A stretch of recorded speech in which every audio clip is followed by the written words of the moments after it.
Ağzında. Minnoş ekmeği yerken. Koca pide ekmeği nasıl yiyor bakalım.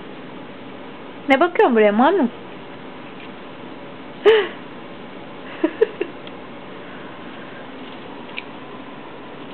Ağzını şapırdat bir de Zara.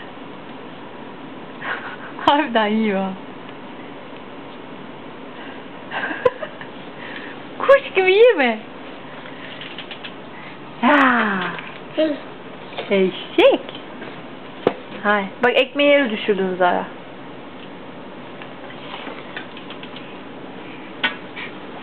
Zara böyle işte oradan masaya atlayıp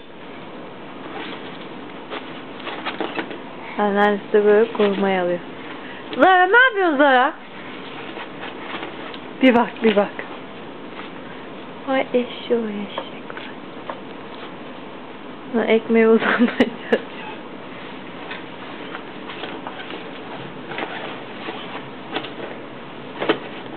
Bakar mısın? Çıktı Allah canını alıyor.